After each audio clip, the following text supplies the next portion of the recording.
lo abruma todo. Carlos, ¿tú estás conectado ahí? ¿Puedes ver? ¿Está bien? Se desconectó. ¿Se desconectó? Ah, se desconectó. Ah, pero Víctor ya está conectado acá. Todo bien, Víctor, ¿cierto?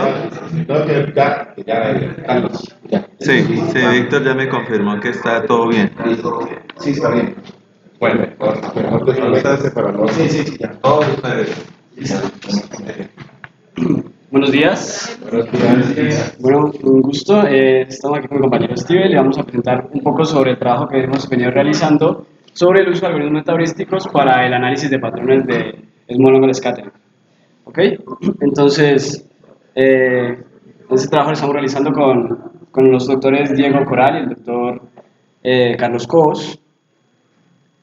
Y entonces, nosotros básicamente vamos a trabajar sobre un método computacional llamado CRIS, que es Computational Reverse Engineering for Scattering Experiments. Nosotros, que es útil para el análisis de perfiles de dispersión para poder obtener información estructural sobre muestras. Nosotros pretendemos hacer una modificación sobre el algoritmo de optimización que utiliza para buscar pues, mejorar su desempeño. Entonces, para empezar un poco, ¿qué es la técnica de Small Angle Scattering? La técnica de Small Angle Scattering es una técnica ampliamente utilizada para la caracterización estructural de muestras de diferentes tipos. Es útil para obtener información desde 10 angstroms hasta miles de angstroms. Entonces, se utiliza ampliamente para muestras biológicas, también como para analizar materiales, entre otros tipos de muestras. Entonces, un experimento típico de Small Angle Scattering consiste de un haz, ya sea de rayos X o neutrones, colimado, que se hace incidir sobre una muestra, esta es nuestra muestra de interés, la muestra dispersa ese haz, generando un patrón de dispersión de 2 dimensiones. Este patrón de dispersión pues tiene información sobre la estructura de la muestra. Este patrón pues se mide y es a partir del cual pues nosotros hacemos el análisis. Usualmente ese patrón de dispersión 2D en varios casos se puede promediar, ya que pues en este caso se puede ver que tiene una simetría azimutal, entonces se promedia para obtener un perfil de dispersión, que es específicamente sobre el que nosotros trabajamos. Entonces acá podemos ver algunos ejemplos típicos de perfiles de dispersión. A la izquierda, en la parte izquierda superior, vemos el caso de una muestra de vesículas. Las vesículas son un tipo de sistema nanoparticulado que consiste de nanopartículas aproximadamente esféricas, cuyo centro es hueco y que tiene pues 3 capas, como se ve ahí, ¿no? Aunque puede tener más. Podemos ver cómo es el perfil de dispersión, que es el rosado. Más abajo podemos ver otros tipos de muestras, como son micelas, que son como las vesículas, pero que no son huecas por dentro, y podemos ver cómo pues, el patrón de dispersión es diferente, ¿no? Entonces esto nos da indicios de que pues, la técnica nos puede dar información sobre cómo es la forma de la muestra, ¿no? A la derecha tenemos otro ejemplo para nanopartículas cilíndricas huecas. Entonces la curva negra y la curva azul son para 2 muestras con diferentes dimensiones. Entonces podemos ver que no solo tiene información de cómo es la muestra, o sea, la estructura de la muestra, sino cuáles son sus dimensiones también, ¿no? Entonces esta es la información que la técnica CRIS pretende pues, extraer de estos perfiles. Bueno, entonces, CRIS es un método computacional capaz de obtener información estructural clave de una muestra. Esta información estructural clave, por ejemplo, en una solución de vesículas, que es la que se muestra aquí, de baja concentración, puede ser, por ejemplo, el radio del núcleo y los espesores de las capas, de la capa interna, de la capa intermedia y de la capa externa. CRIS está basado en una técnica de análisis llamada rigid bodies. Esta técnica de análisis consiste en ubicar progresivamente unos dispersores que tienen una estructura conocida mediante movimientos dentro de las dimensiones de la muestra. Bueno, entonces la cuestión con esto es que estas subunidades se van moviendo progresivamente hasta alcanzar alguna especificación de alguna métrica previamente establecida. El problema es que el costo computacional de esta técnica suele ser muy alto debido a que los movimientos los movimientos son aceptados o rechazados y el ratio de aceptación es muy bajo. Entonces, el enfoque del Chris es como el contrario, es decir, él busca obtener una combinación de estas dimensiones de manera que optimice esa métrica, haciendo los movimientos de estas, pero dentro de las dimensiones de la muestra. Bueno, entonces Chris lo que hace es utilizar un proceso de optimización interno. En este caso utiliza una metaheurística llamada algoritmo genético adaptativo. Bueno, este consiste en simular el proceso de evolución de la teoría de Darwin. Entonces, en un inicio genera una población inicial de individuos que llamamos cromosomas, y estos cromosomas están compuestos por una combinación de parámetros estructurales conocidos como genes. Bueno, y mediante la aplicación repetitiva de 4 operadores genéticos, estos van convergiendo a algún resultado. Entonces, estos 4 operadores son la recombinación, la mutación, el elitismo y la selección. A medida van pasando las generaciones, estos van tendiendo a mejorar la adaptabilidad de estos individuos en el entorno, pues, que está definido por alguna métrica que se establece en un principio. Es adaptativa además porque los operadores que utilizan estos procesos genéticos son dinámicos. Ellos van cambiando a medida que van transcurriendo las generaciones para asegurarse una diversidad entre la población, una diversidad de genes. En la vida real los datos que se van a estimar son números continuos reales, ¿cierto? Que son valores nanómetros, no creo que ¿cierto? Entonces, sí llama la atención ver que hay una representación binaria, ¿sí? Entonces, básicamente lo que ellos hacen es que hacen una discretización binaria del valor que van a representar. Entonces esa es la versión antigua, hace como 40 años que nacieron los algoritmos genéticos, que durante un tiempo se implementaron así, pero que como les he comentado, todavía eso es muy raro. Esta técnica ¿desde hace cuánto existe? Este algoritmo, ¿sabes? O sea, el algoritmo debe tener ¿cuánto tiempo? CRIS, que es bastante reciente, como en el 2019. Entonces dice que todavía hay gente que utiliza esas viejas técnicas de representación, ¿sí? Pero sí hemos observado en lo que hemos estado hablando que esa discretización que están haciendo tiene un efecto que nosotros no estamos logrando si utilizamos un conjunto amplio de representación continua, ¿sí? Por las precisiones que se dan. Bueno, entonces el flujo de trabajo del CRIS consiste en darle como entrada el perfil experimental y a medida de la optimización interna, que consiste entonces en generar en principio unos genes aleatorios que contienen la información estructural clave de la muestra. Para cada uno de estos individuos, luego se usa una formulación física que logra calcular un perfil para cada uno de esos individuos, un perfil de dispersión, que es el que tenemos aquí. Luego, mediante una métrica, se hace la comparación entre este perfil, que es el perfil computado de cada individuo, y el perfil experimental, que fue el input.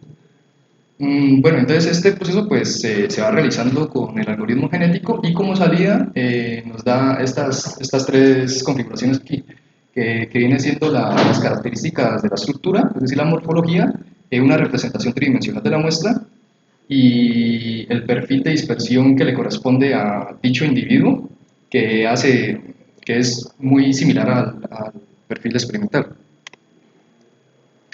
Bueno, entonces, lo que se llama el fitness está compuesto por la formulación de Debye, que son estas ecuaciones que tenemos aquí. Entonces, como se pueden dar cuenta, esta sumatoria lo que hace es considerar las distancias entre dispersores. Entonces, las distancias entre par de dispersores pues es un número muy elevado, ¿cierto?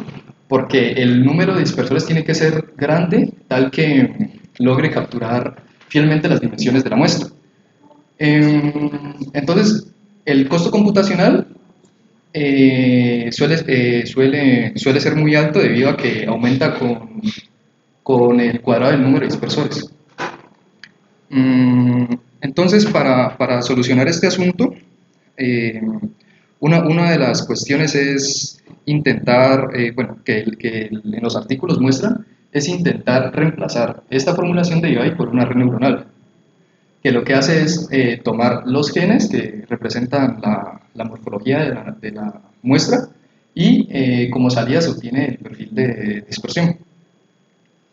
Y la métrica que se usa es la de SSE, que viene ponderado por este factor W sub i, que viene siendo el logaritmo de esto se llama vectores de onda, estos Q.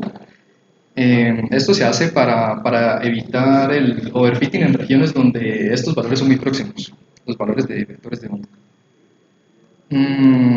Bueno, entonces el objetivo de nuestra investigación es intentar mejorar la eficiencia del CRIS, disminuyendo el número de llamados a la función objetivo, que pues como lo mencioné es muy costoso computacionalmente. Entonces esto pues lo pretendemos hacer mejorando el algoritmo de optimización interna, que sería haciendo el cambio de la metabolística del algoritmo genético, como lo mencionó el profe, pues está implementado en una versión muy antigua, y mejorarlo con una versión un poco más reciente de metabolísticas. Listo, entonces después de una revisión bibliográfica y pues por recomendación del doctor Cobos, decidimos evaluar como alternativa un algoritmo metabolístico basado en la búsqueda armónica. En este caso pues se muestra el caso de la metabolística Global Based Harmony Search, que es basada en esta metabolística, en la búsqueda armónica. Entonces esta metabolística, a diferencia del algoritmo genético, está inspirada en la forma en que los músicos improvisan para tener nuevas canciones. Entonces se puede ver algo así: inicialmente el músico genera pues una cantidad aleatoria de nuevas armonías. Esas armonías pues son los que antes eran los individuos, los cromosomas en el algoritmo genético.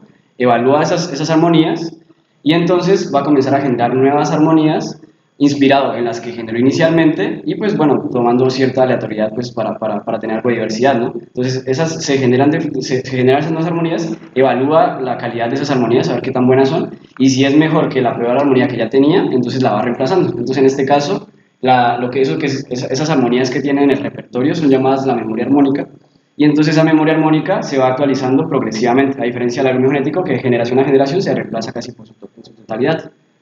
Entonces esa memoria armónica va tendiendo pues a mejores individuos. En literatura hemos encontrado que en muchas aplicaciones la búsqueda armónica ha demostrado tener un desempeño superior pues, en diferentes casos de estudio, pero de todas formas pues por algoritmo de no free lunch pues es necesario pues hacer la prueba para determinar si efectivamente es más adecuada para este caso. Entonces bueno, las pruebas que vamos a mostrar a continuación son hechas a partir de este algoritmo como alternativa al algoritmo genético. Entonces, para hacer esta prueba, el CRIS tiene la capacidad de analizar alrededor de 8 tipos de muestras. Nosotros pues vamos a hacer esta comparación sobre el tipo de muestra de vesículas. Este tipo de muestras de vesículas tiene dos tipos de parámetros: los chip params, que son parámetros que son fijos. Cuando se hace el proceso de optimización, esos parámetros se quedan fijos, y los parámetros tal cual, que son los parámetros que vamos a optimizar. Entre los parámetros a optimizar pues está el radio, los grosores de las capas y otros 3 parámetros estructurales claves.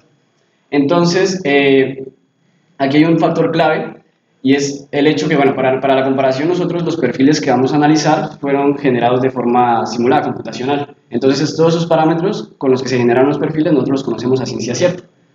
Pero para el análisis, por recomendación de los autores, no es adecuado el primer parámetro, no usarlo exactamente igual al parámetro con el que se generó el perfil, porque con esto se logra bajar el coste computacional del cálculo del perfil de dispersión, ya que, por ejemplo, cuando se genera el perfil, ese número se establece en 54, y en el ejemplo que ellos ponen lo usan en 24 para el análisis. Eso pues es casi una razón de la mitad, ¿no? Y eso se refleja en el análisis en que se va a usar la mitad de dispersores para generar la vesícula. Entonces eso pues ayuda un poco como a que el cálculo no sea tan demorado, y más por el hecho de que en una ejecución del algoritmo genético se llegan a evaluar 8000 estructuras. Entonces pues es necesario, pues sirve para bajar un poco el coste computacional, pero eso se refleja también en el hecho de que, de que modifican cierta forma el landscape, porque ya no, ya no tienes exactamente los parámetros que describen completamente tu perfil de dispersión. Entonces, lo que hemos encontrado pues, es que parece que genera algunos mínimos locales. ¿Listo? Entonces, pues se aumenta un poquito, se disminuye un poco el coste computacional, pero se sacrifica un poco como la calidad de los resultados. Pero eso también se refleja en cierta medida como la realidad de este experimento, ¿no? Porque pues, las técnicas de Small Number Scattering pues se hace sobre muestras reales, ¿no? Y pues en un caso real, conocer a ciencia cierta esos parámetros no es realista, siempre va a haber cierta incertidumbre. Entonces, pues también el uso de ese primer parámetro, ligeramente diferente, bueno, diferente al parámetro con el que se generó originalmente la muestra, también pues ayuda a capturar ese factor de realismo, ¿no? Entonces, Disculpa, cuéntame. ¿por qué dices que ayuda? O sea, ¿por qué mermar el parámetro que es el que con el que se hizo el experimento es de cierta manera caracterizar el experimento? Caracterizar, ¿dices? Sí, o sea, lo que yo entendí con lo que acabas de decir es que tiene un parámetro que es un scatter, Ajá. que es como, no sé si sea, me imagino como el as con el que se hizo la dispersión. No, ese representa más que todo como la cantidad de dispersores que vas a usar. Ah, ya, pero eso no es algo que tú tenías en el experimento real. No, ese es más como un parámetro que ellos establecen. O sea, en el experimento real, ese número se iguala al número total de dispersores que hay en tu muestra, ¿sí? Pero cuando vamos a hacer el análisis, lo que ellos dicen es usar menos dispersores, ¿sí? Entonces, digamos, si originalmente tenías la vesícula que estaba generada por 1000 puntos, digamos, los puntos son los dispersores, cambiando ese parámetro podemos lograr, pues, se reconstruye la misma vesícula pero con 500, por ejemplo. Entonces, como había explicado mi compañero antes, para calcular el perfil de dispersión, la cantidad de dispersores es bastante crucial, pues, porque el tiempo de cálculo se aumenta con el cuadrado del número de dispersores. Entonces, pues si se baja la mitad, se baja 4 veces el tiempo de cómputo. Entonces, es más que todo por ese parámetro. Y bueno, decía que reflejaba en cierta forma la realidad, porque en un experimento real, cuando tú tienes una muestra, estos parámetros, conocerlos a ciencia cierta exactamente es muy improbable. Siempre va a haber como cierta incertidumbre, va a haber como un margen de confianza. Entonces, pues, si se hiciera el análisis, en este caso con los parámetros exactos con los que se generó el perfil, porque bueno, son perfiles in silico para la investigación, pues no reflejaría como ese factor de realidad, pues cuando ya se vaya a usar la muestra en un escenario real. ¿Sí? Entonces, por ese factor, como que esos dos factores especialmente obedece ese cambio en ese parámetro. Los otros parámetros para nuestro análisis sí se dejan exactamente iguales a los que se usaron para generar el perfil experimental. Ese es el único que se modifica. Y ya pues se pone pues a que pues la metabolística busque pues la combinación de esos parámetros pues que optimice, que genera el perfil de dispersión más cercano al experimental. ¿Sí? Bueno, entonces, para nuestra investigación vamos a hacer la comparación entre las metabolísticas, la original y la que finalmente decidamos escoger, sobre estos cuatro benchmarks. Pues cada benchmark consiste de un perfil de dispersión de una muestra de vesículas, como ya mencionado antes, generado de forma computacional, cuyas dimensiones pues, son completamente conocidas, ¿no? Entonces, sobre cada benchmark se va a hacer 31 ejecuciones usando la metabolística original y la metabolística que decíamos, para tener una muestra estadísticamente significativa, y al final sobre los resultados de esas ejecuciones se van a realizar pruebas no paramétricas para establecer si efectivamente hay una mejora o no en el desempeño de la herramienta. Bueno, entonces, en principio nosotros tenemos lo que consideramos un escenario ideal, como lo mencionaba mi compañero, pues, que es que nosotros para la generación del perfil tenemos unos parámetros y esos mismos parámetros los usamos para la ejecución de la herramienta CRIS.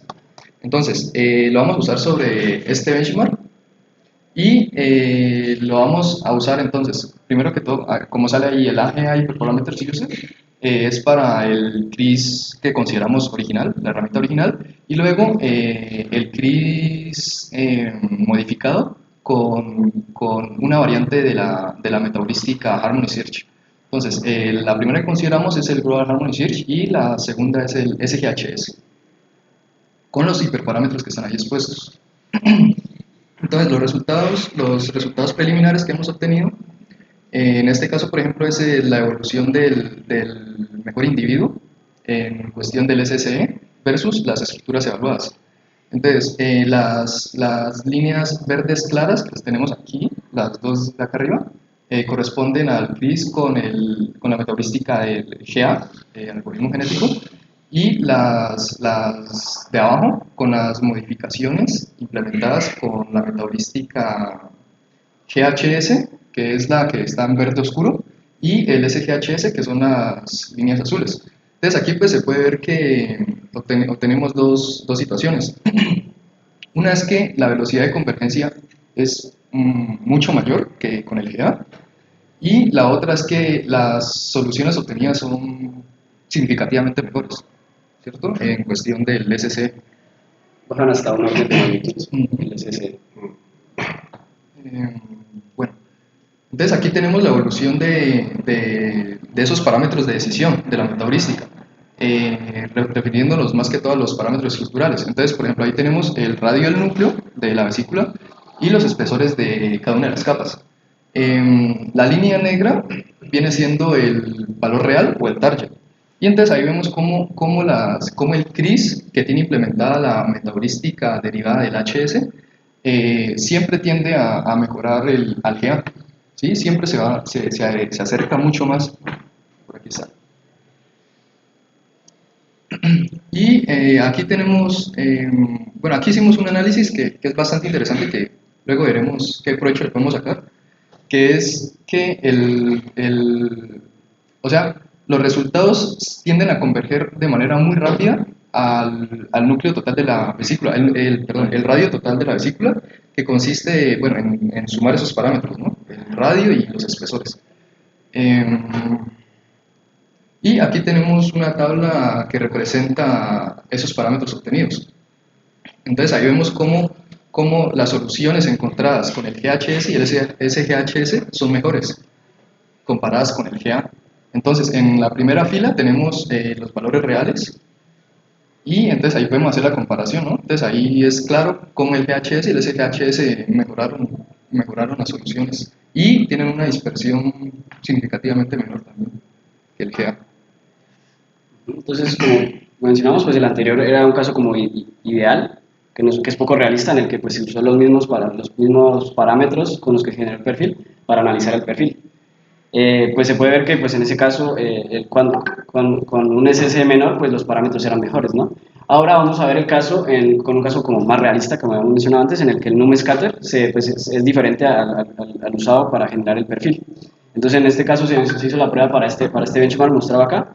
Los resultados que se van a mostrar van a ser de la metaheurística original, el AGA, y la metaheurística GHS, que es la variante de la búsqueda armónica que por lo pronto hemos venido utilizando en nuestros resultados preliminares. Entonces acá podemos ver la evolución del SSE a lo largo de diferentes ejecuciones.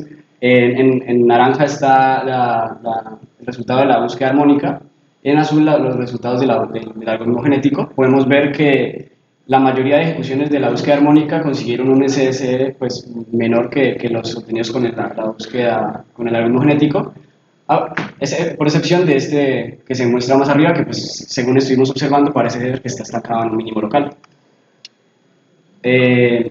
Asimismo, pues se puede ver que en general la mayoría, bueno, las ejecuciones de la búsqueda armónica demostraron tener una velocidad de convergencia mayor a la mayoría de ejecuciones realizadas con el algoritmo genético.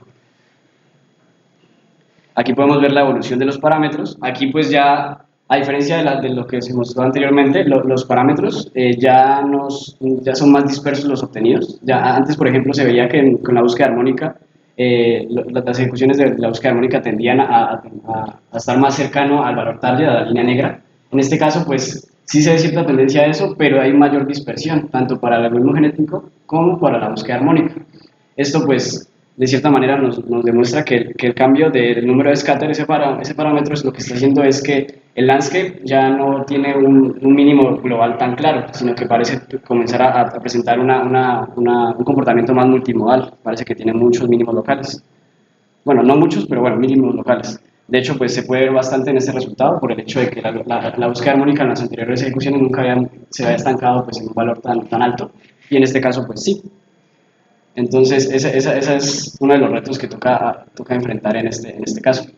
Nuevamente, pues hicimos el análisis de sumar estos 4 parámetros, el radio y los 3 grosores de la vesícula, que eso pues da como resultado el radio total de la vesícula.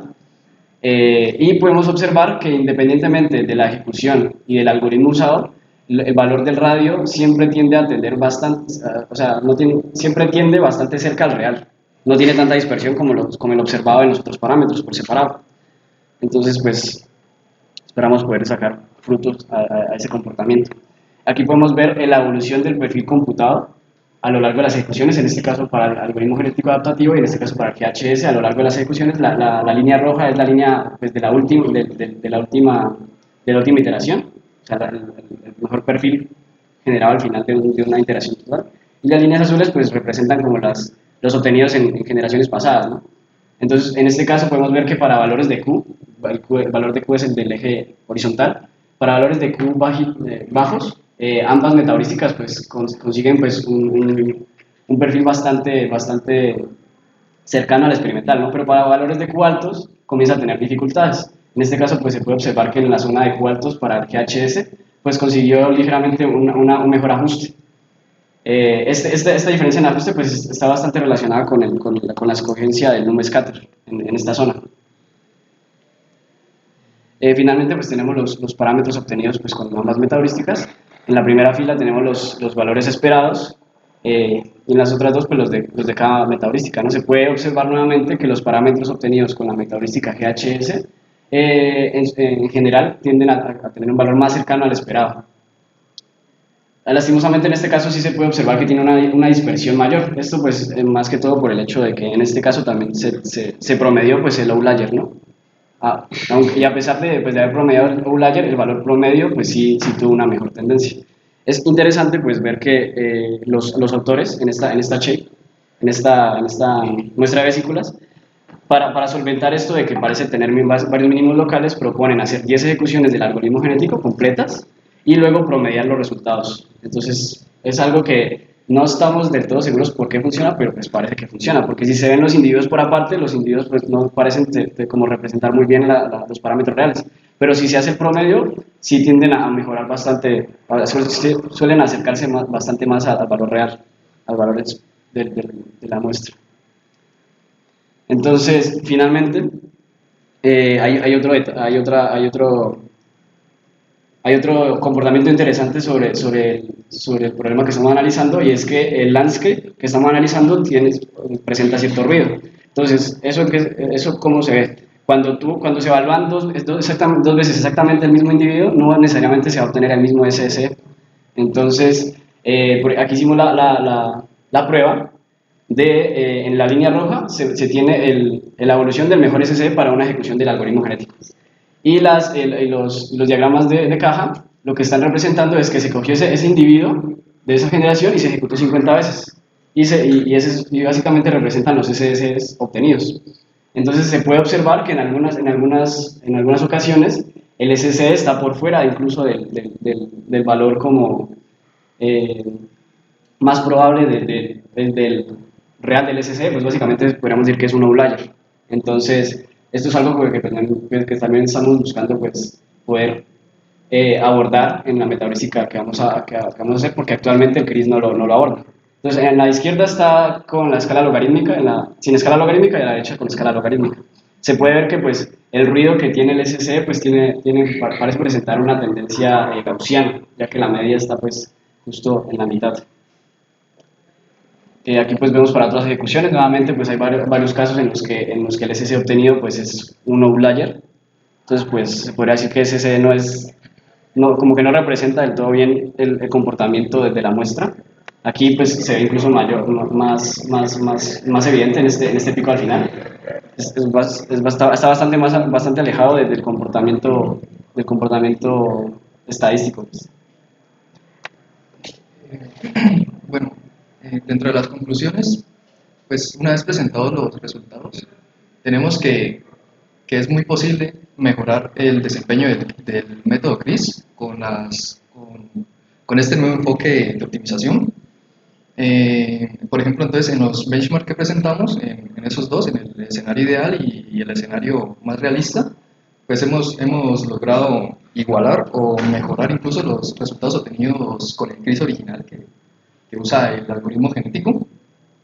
Y pues también hace falta que mejoremos los hiperparámetros del GHS, que pues, vienen siendo el PAR, el HMCR y eso, para evitar esos mínimos locales.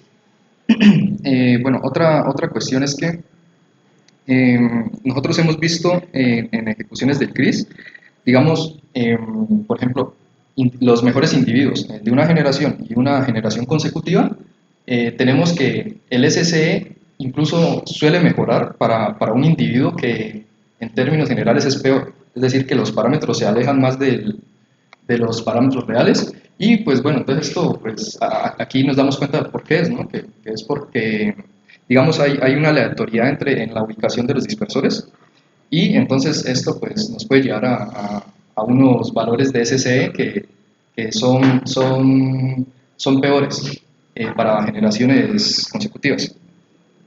Entonces, pues una vez obtenido, digamos, este comportamiento, pues ya trataremos de abordar el tema del ruido para mejorar el algoritmo. Y Disculpa, yo ahí tenía una pregunta en la tabla. Es que no sé si no alcancé a ver bien. Tú dices que GHS entrega mejores valores que el algoritmo genético propuesto por CRIS. Sí, sí. Entonces es como determinar, es como comparar cuál se acerca más al target, ¿no? Sí.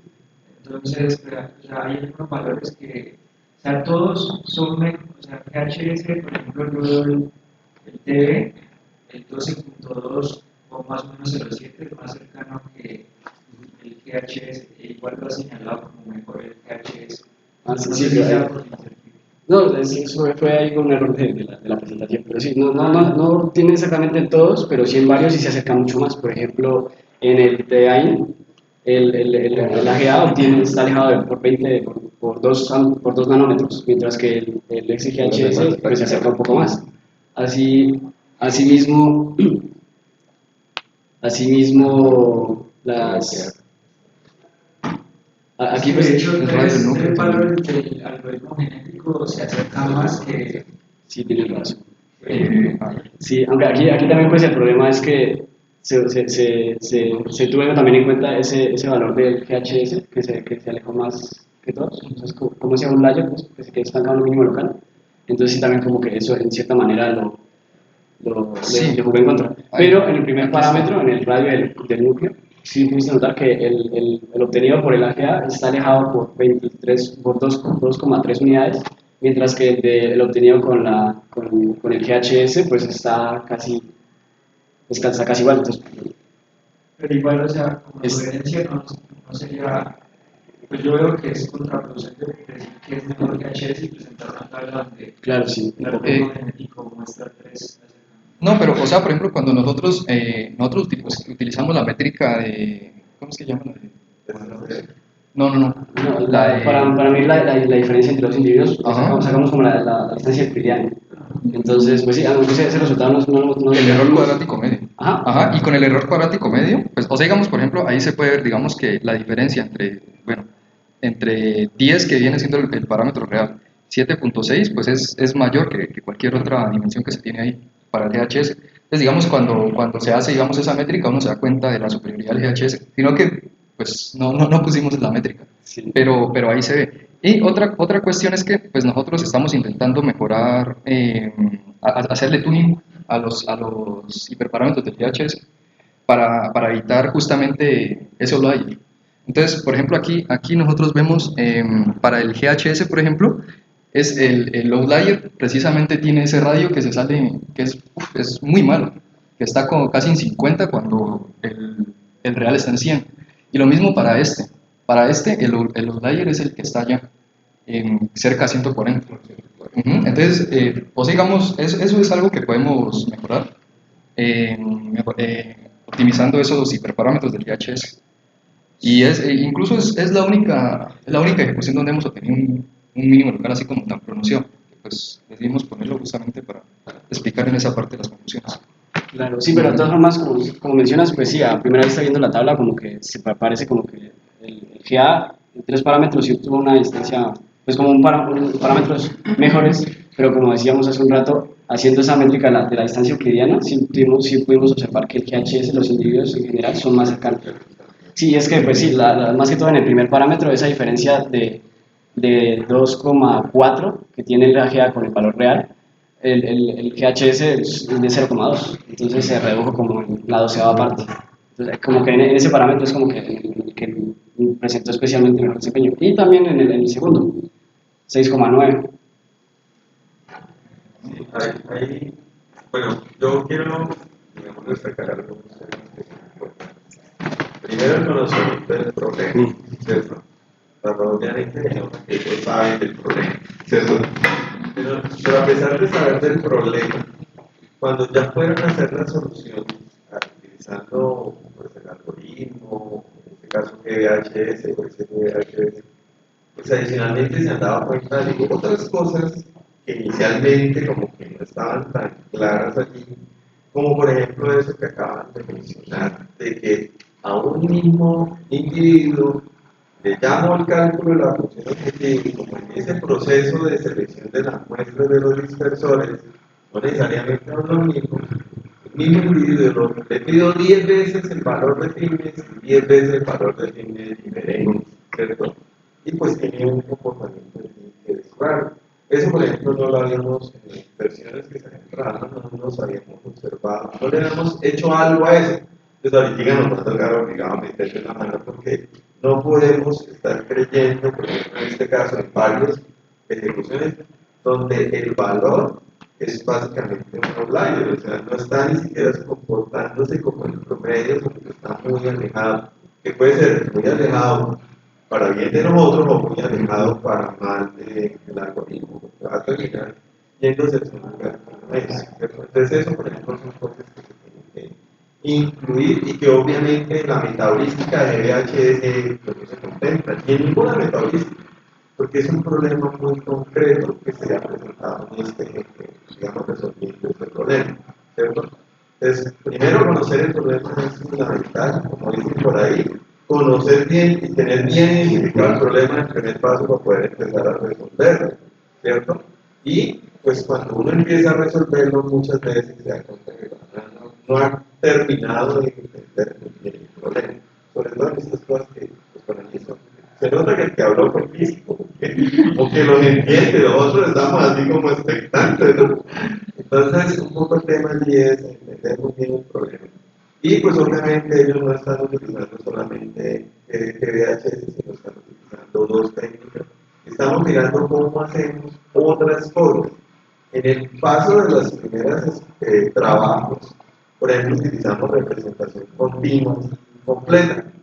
Pues, cuando vimos, cuando hablamos recientemente, fue que vimos que por qué utilizan esa representación binaria. Básicamente lo que están haciendo es un muestreo para estar haciendo, convertir el problema de un continuo infinito a un problema discreto basado en muestras específicas. Entonces, nosotros en nuestra representación real es lo que en algún ejemplo que les puse era ponerle un decimal. Entonces usted ya cierra a que su muestreo en ese punto sea ya discreto, ya no solo.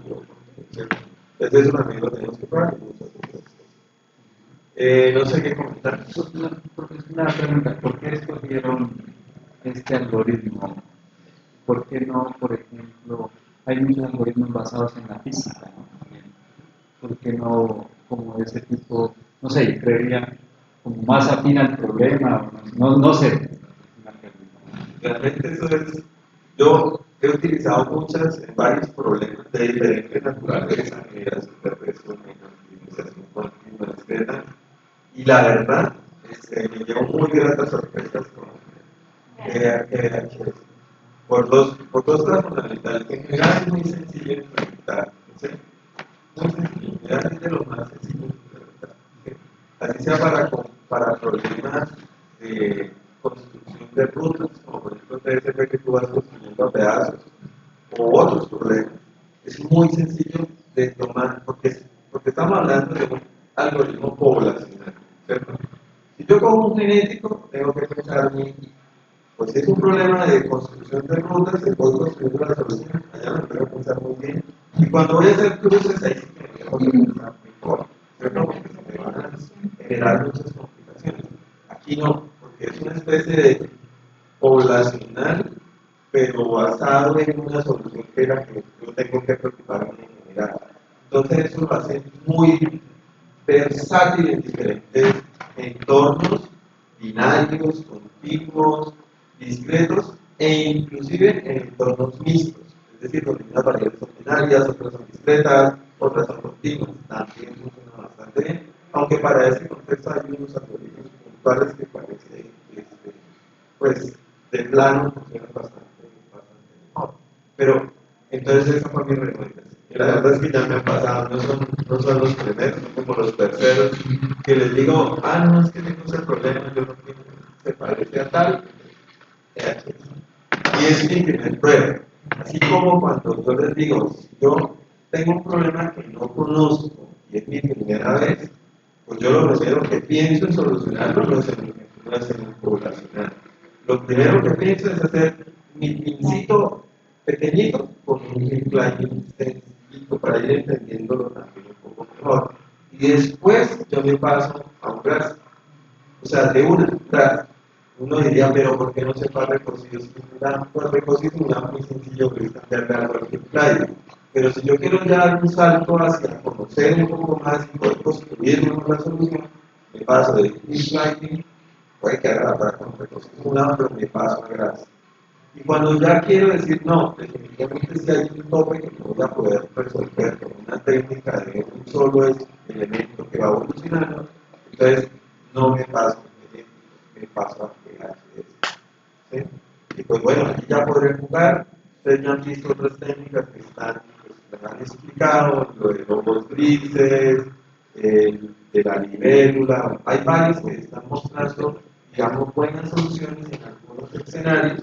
Pero yo, antes de tirarme a los que suenan bien, por toda la experiencia que he tenido en PHS, ya después miro qué más le hago, pero arranco ahí como para tener un importante. Y creo que más o menos ha dado resultados, a pesar de que últimamente no hemos dado cuenta de estas cosas, porque son cosas que... Y hay otro tema que es importante. Aquí el tema de la función, que es como una función que no es exacta, sino que cada vez le da resultados diferentes. Pero adicionalmente ellos han tenido otro problema, y es que, pues, como en la realidad la mayoría de los problemas no es el algoritmo evolutivo, sino la evaluación de la función que se demora lo que quiere. Entonces, ellos cuando van a correr, pues una corrida, ¿cuánto se les demora? Hasta 2 horas. Eso es tiempo más corto, porque hemos tenido unos que superan los 2 días. Sí, Una sola y eso que hemos venido implementando multiprocessing para que pueda usar varios núcleos del computador, y con eso es que hemos obtenido 12 horas, usando 6 núcleos, o sea, sin multiprocessing eso tomaría tal vez 10. Y pues han hecho también para poder usar los laboratorios de ya en la facultad y poder correr varias ejecuciones en paralelo. Porque pues obviamente ya el problema sí es, pues es complicado ponerse a hacer la ejecución de no, yo voy a dormir y pongo no, porque es que al otro día despierto y no he terminado, o sea, entonces pues sí tiene que también además explorarse otros temas de paralelización para poder. Muchachos, creo que presencialmente es como la cuarta vez que nos vemos nada más. Sí, porque siempre ha sido todo virtual. Muchísimas gracias. A ustedes, cualquier otra duda, cualquier otra pregunta, observación. Muy chévere. No, está bien, un trabajo para, considero yo, para pregrado. No, están volando. Estaba viendo que está La gráfica no utiliza esos colores que están muy conjuntos. No, sí, una recomendación de formar las gráficas de El verde y el resto es los dos verdes. Sí, a mí también me llamó la Es atención. mejor coloquen otros colores para que sea más llamativo. El libro es daltónico. Parecen esquimales, distinguen 120 blancos. Yo no verde o azul, ya Sí, apenas ahí está joven, ya uno. Cuando comparas los tres algoritmos, Sí, y eso que hemos Claro, tenido no. otras gráficas en las que comparamos como 10 escenarios y esos son un poco de pero colores. esas sí, cuando son así, ahí, Ya, esa verde, hay que verde, poner yo mucha veía. concentración para que Sí, esos dos verdes son casi no cambie pues, Un la rojo, próxima. Así que quedan. Hay unos colores. Que allá. Y de allá como se. Ahí se ve todo verde. Ese detalle no. Se ve bien. Yo me voy cuidado azul y verde. Se ven bien los dos colores. Pero qué bueno que la recomendación sea los colores. Sí, de la sí, gráfica. sí, no. No, el tema súper chévere y sí se ve que, además que la cuestión de la exposición va muy bien. Muchas gracias. Una pregunta, cuando ustedes hacen la revisión sistemática de literatura, ¿encuentran similitudes, digamos, en algoritmos usados diferentes, como dice el profesor? Por ejemplo, que no arrancan de una con PHP, sino que arrancan con, no sé, con Black, ¿no? ¿O no han cambiado? Pues hasta ahora la revisión que hemos hecho más que todo es como ver el algoritmo genético, alternativas con algoritmo de búsqueda armónica. Entonces no hemos visto escenarios así en los que utilicen GRAS. Y según las tablas, todos estos artículos comparan contra quiénes. Se compara usualmente algoritmo genético con versiones de la búsqueda armónica sobre diferentes tipos de benchmarks. Algunos multimodales, otros discretos, otros continuos. Y en general, sí esos estudios han mostrado que el algoritmo, la búsqueda armónica sí muestra cierta superioridad en la búsqueda de respuestas, independientemente como del benchmark. Pues es como una tendencia, ¿no? Pero como pues, por el teorema del no freelance, pues es necesario pues, para cada problema pues, hacer la prueba, no se puede generalizar desde el primero. Se enamoran de la herramienta y no la solución. Aquí a la final uno muestra es que uno de los PHS que está desarrollando o una adaptación que tiene ciertas cosas le gana lo que está en lo que viene en la plataforma, el AGA, ¿cierto? Pero pues no podemos decirle que le gana más o menos. Claro. Para toca hacer lo mismo, pero como con otros 200. Sí, de hecho también, como mencionamos, nosotros estamos haciendo esto sobre la muestra de vesículas, ¿no? Pero hay otras 8 tipos de muestras, entonces que funcionen vesículas no necesariamente va a decir que va a funcionar completamente igual en otros tipos de muestras, porque los otros tipos de muestras pues tienen otros parámetros, otros que ni siquiera son necesariamente distancias, otros son como más bien porcentajes, probabilidades, entonces pues sí, en cada tipo de muestra pues habría que hacer un estudio para poder... Una pregunta así como curiosidad. Cuando ustedes pasan de esos decimales que son, usted dice que vienen en ANSYS, cuando ustedes pasan y escriben eso, ¿ustedes no creen que pueden perder información cuando ustedes hacen la situación?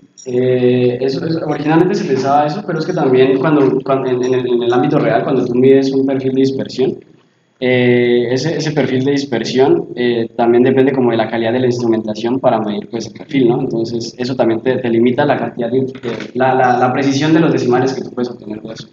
De todas formas, también basado en todas las ejecuciones que hemos venido realizando, se ha observado pues como hay tantos posibles como individuos que pueden generar el mismo perfil, entonces pues tener tanta precisión al final no es tan útil porque pues, por lo pronto lo que ellos proponen es hacer un promedio, entonces pues no, originalmente estábamos trabajando con un flotante de 32, teníamos como 16 decimales, pero eso en el promedio al final no representaba gran cosa. Entonces, ¿ustedes también han estudiado cómo se propaga el error? Por ejemplo, la propagación de errores al final del día, ¿cómo lo han estudiado? Pues es que en este caso como el modelo que estamos utilizando no es un modelo analítico, tal cual, o sea, no es como una ecuación, sino que es como unos pasos para, a partir de los parámetros, finalmente obtener el SC. La propagación del error no es tan elemental. De hecho, estuvimos revisando y tal vez nos toque utilizar métodos basados en Monte Carlo para ver cómo el error que tienes en el perfil pues, se refleja en los parámetros. Okay. Pero pues bueno, son cosas que todavía hemos venido revisando y el problema más está pues también en el hecho de este ruido, ¿no? porque al final de cuentas tienes como que con este ruido es difícil también determinar cómo se propaga el error, porque pues es que no es un error fijo, pues es como una distribución de error pues para un mismo individuo. Entonces Ustedes pues... ven teoría de control en la carrera, ¿cierto? Que es algo así como que control o Sí. para manejar errores. Sí, algo. Sí, unos control, así se llama la materia. Es teoría de control. Sí, se llama. Básicamente. De control de colores. Sí, te parece de color. Perdona, en la gráfica, o sea, el montaje que pues En el montaje del o sea, instrumento. ustedes lo que tienen es, no sé, es una, en forma general, un aparato que me mide eso y ese aparato mide, optimiza, o sea, usa la optimización para recoger pues, toda la información. Entonces, ¿eso es lo que quieren modificar dentro o cómo es? No, esta es la técnica con la que se obtiene el perfil experimental. O sea, nosotros partimos del perfil. No hay algo que esté hecho y que digamos use ese algoritmo, ese primer algoritmo genético. No, de hecho para analizar perfiles hay hay muchas metodologías Sí. actualmente. O sea, no solo el CRIS, hay otras. Sí, unas por ejemplo que son pues las que se usaban antes de, pues como este boom de la computación, son analíticos. Pero el problema con los analíticos es que tienen muchas restricciones, sobre todo cuando las muestras son muy densas. Sí, los analíticos hacen muchas aproximaciones, pues. Entonces, Sí, y en cambio el CRIS, pues por ejemplo ya se ha comparado con otras metodologías como el SAS-View, por ejemplo, es que muy usa analítico. métodos analíticos y encuentra mejores resultados también y es más extrapolable a muchas muestras, ¿no? De diferentes densidades también. Sí, entonces sí, como para sintetizar, el CRIS, nosotros partimos de tener el perfil, o sea, ese perfil se obtiene por una técnica experimental, ¿no? Ese perfil tú ya pues, puedes escoger con qué metodología lo vas a analizar, y entonces, pues, una de esas metodologías es el CRIS. Pero bueno, una pregunta. Cuando ustedes empiezan a estudiar este tema, digamos, ¿en qué, digamos, la motivación cuál fue? ¿Y cómo se dieron cuenta que podían hacerlo con algoritmos genéticos o conectar la parte de computación con su problema que estaban haciendo en física? No, pues, o sea, como la herramienta ya venía con algoritmo genético, entonces, originalmente, pues, nos llamó mucho la atención la herramienta, entonces comenzamos a explorarla, y explorándola fue que ya encontramos que la metaheurística implementada, pues, tenía algunas cositas que podían mejorarse. Por ejemplo, lo de la representación discreta nos llamaba bastante la atención, pues también el hecho de los recursos computacionales que tomara tanto. De hecho, ellos hacen investigación sobre un clúster de supercomputación en Delaware, hicieron toda la investigación. Entonces, como que también nos llamaba la atención esos dos aspectos. Entonces, como que basados en esos dos aspectos, principalmente, entre otros, pues fue que decidimos como que buscar mejorar la metaheurística, si con eso podíamos bajar el coste computacional y hacer más asequible la herramienta, pues. Clúster de Sí, supercomputación sí, de sí, Delaware sí, sí. contra el superclúster de laboratorio. De la magnet, que no es lo mismo. Que no es lo mismo. Inclusive de aquí a allá ya hay un cambio tecnológico. Sí, hemos escuchado que incluso de contables hay salas de sistemas mucho más poderosas. Sí, es lo que mejor así. Tristemente, muchas veces los secretarios que no utilizan más que Word tienen mejor computador que los profesores. Sí, No entendemos. Alguna vez nos pasó que hicimos otra vez una compra de equipos aquí en la oficina, para un laboratorio.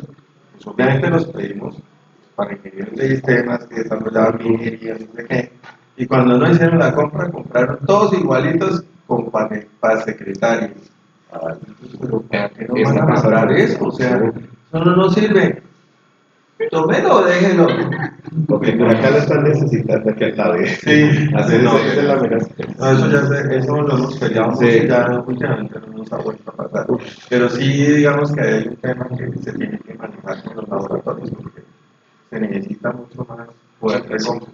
Sí, de hecho nosotros usamos computadores que son como abiertos para todos los estudiantes, ¿no? Entonces, pues hay computadores que están en mejor estado que otros, pero toca aprovecharlos. Sí, también estamos viendo la posibilidad de usar procesamiento en la nube, Google Cloud, pero pues todavía estamos en la revisión para ver cómo lo hacemos.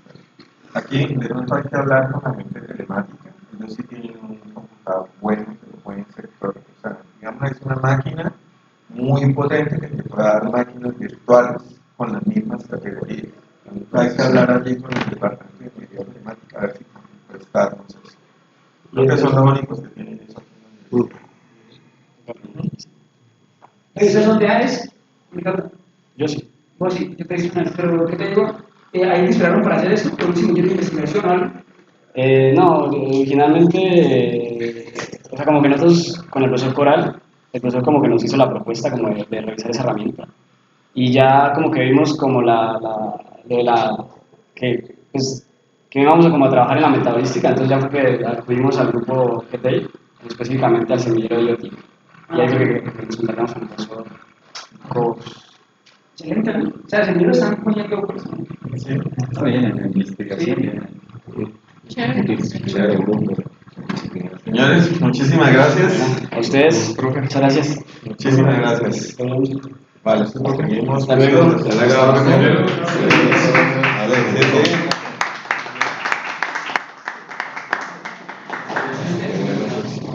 Bueno. Profe, pero ya se graduaron y ya se No, está bien. Apenas acabaron de aprobarles el anteproyecto.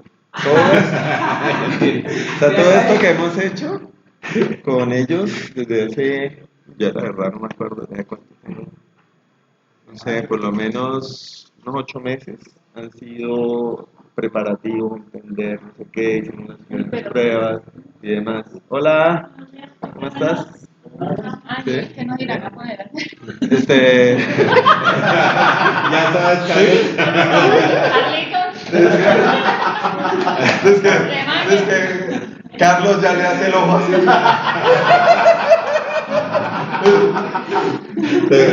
Estás nervioso. Carlos se estresa con Dice Laura, dice que en el momento de relax. Todo relajado. bueno, hoy sí se van a